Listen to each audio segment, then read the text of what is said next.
I'm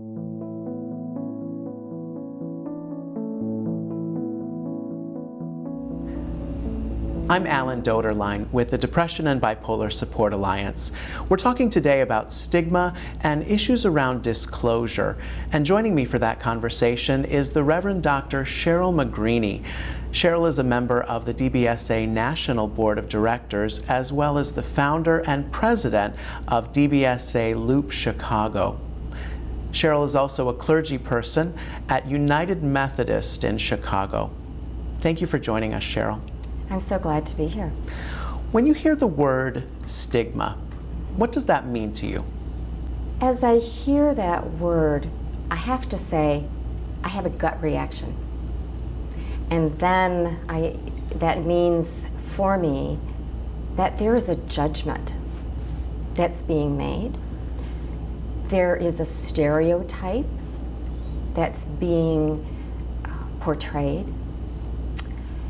And that there is a fear that brings about this distance and not wanting to know.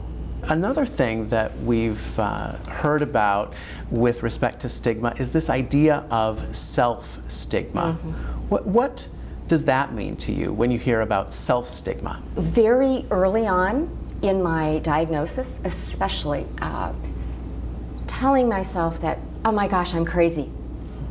Or all of this is my fault.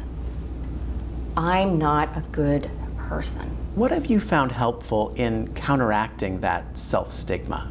For me, working with cognitive behavioral therapy approach with my therapist has been just, I have to say, really life-changing for me to move from thinking of myself as someone who is entirely inadequate or a failure to really seeing my strengths and resiliency in who I am. So that's a great way of dealing with the self-stigma. What about when you experience stigma from others, when you encounter it yourself or about your loved ones? How do you deal with that? That is a journey around what we would call disclosure. What do you mean by disclosure? That has several components for me. It's a process of sharing my story, I guess would be the simplest way to say that, but it is not simple, at all. So sharing my story really is about why I'd want to share my story, with whom, and when, and how. So there are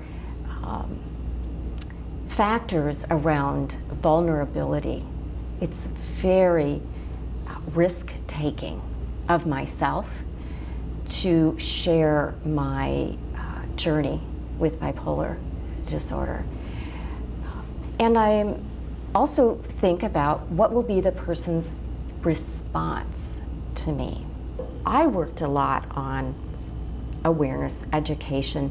Who am I with this? To be able to share that with my husband. And it was, I have to say, it was difficult. I felt embarrassed, I will say. Therapy has been truly important in my own disclosure, telling who I am, understanding who I am, and being able to articulate that. So the self-stigma really almost prevented you from sharing with the closest person to you what you were going through. Right. Now, I tend to imagine that the experience might have gone a little differently than you had anticipated. What was the result of the disclosure to your husband, that first disclosure you made to someone else?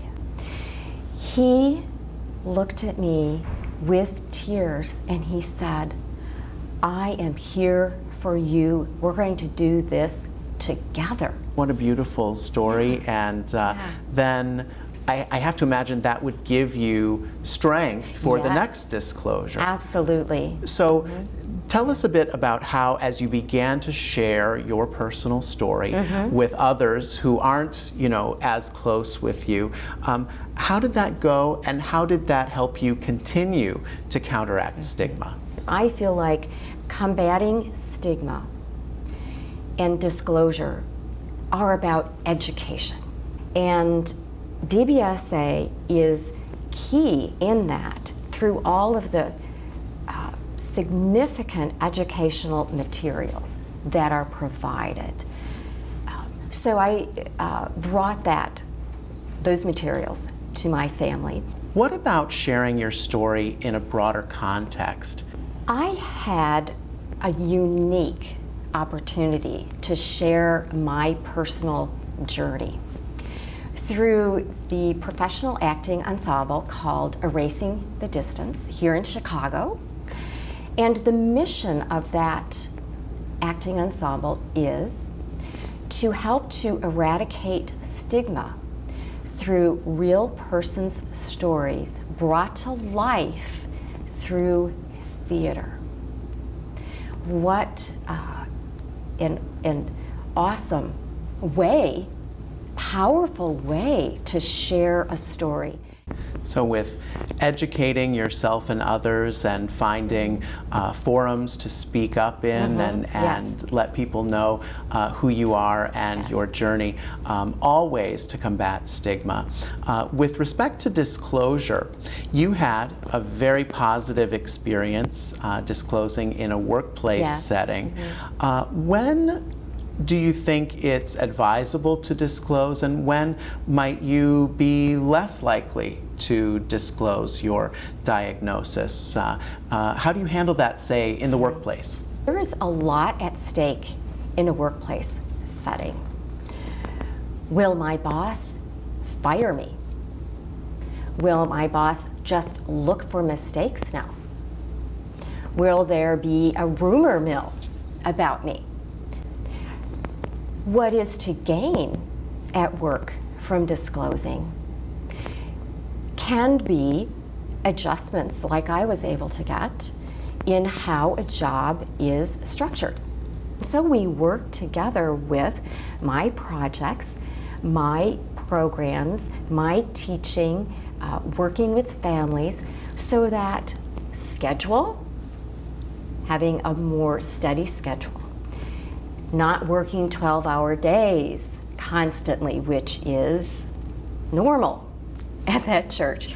So really working with what I need to be able to be successful.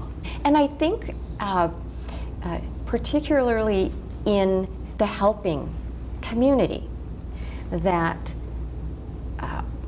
helpers who are professionals to disclose, to say, I'm living successfully, and bipolar disorder in my life makes me a more compassionate and empathetic person in my profession. So I hope that more helpers in the profession would talk about their life as a person living successfully with bipolar disorder. Great. Thank you so much, Cheryl, for your time today. It's been great to talk with you. Thank you, Alan. I appreciate this, and I so appreciate the support of you and of everyone at DBSA. Oh, thank you.